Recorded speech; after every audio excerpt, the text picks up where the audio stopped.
বাম প্রান্ত থেকে আক্রমণে 7 নম্বর জার্সিধারী প্লেয়ার।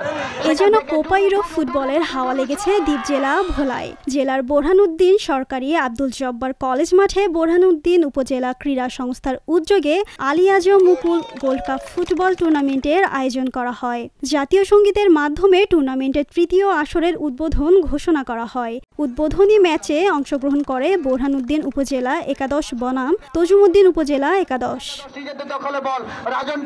খেলা শুরু হওয়ার আগেই মাঠে আসতে শুরু করেন দর্শকরা। এই ফুটবল টুর্নামেন্টকে ঘিরে কানায় কানায় পরিপূর্ণ হয়ে যায় দর্শকে। এই সময় দর্শকদের হৈহুল্লোড়ে প্রাণবন্ত হয়ে ওঠে আব্দুল জব্বার কলেজ মাঠ। আজকের একাদশে আমাদের ভোলার বোরহানুদ্দিন শুরু করে প্রায় 60টি উপজেলায় কিন্তু এখানে খেলতে আসবে। আজকের টিম হলো বোরহানুদ্দিন এবং তজুমুদ্দিন উপজেলা। আমরা কিন্তু 4টা বেজে থেকে কিন্তু দর্শক এখানে উপস্থিতি আমরা দেখেছি যে হাজার হাজার দর্শক কিন্তু এখানে রয়েছে।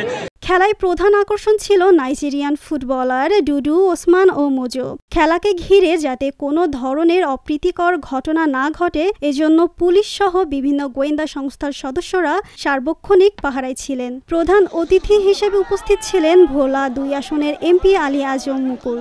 আমরা যুব সমাজকে পড়াশোনার পাশাপাশি খেলার দিকে ধাবিত করার জন্যই কিন্তু আমাদের এই উদ্যোগ গ্রহণ করা। ইতিমধ্যে আপনারা সবাই জানেন যে মাদকের ব্যাপারে আমাদের জিরো টলারেন্স ঘোষণা করে।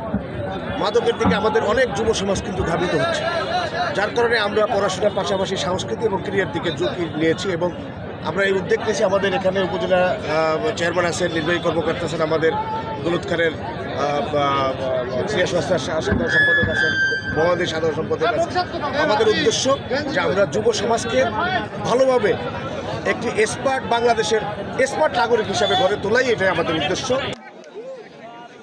খেলাটি 1-1 গোলে ড্র হয়। উক্ত খেলায় জেলা উপজেলার বিভিন্ন পর্যায়ের সাংবাদিক, সামাজিক সাংস্কৃতিক ব্যক্তিরা উপস্থিত ছিলেন। উল্লেখ্য, টুর্নামেন্টে অংশগ্রহণকারী 7টি দল হল ভোলা সদর, বোরহানুদ্দিন, দৌলত খান, লালমোহন, তজুমুদ্দিন ও চরফ্যাশন উপজেলা ফুটবল দল।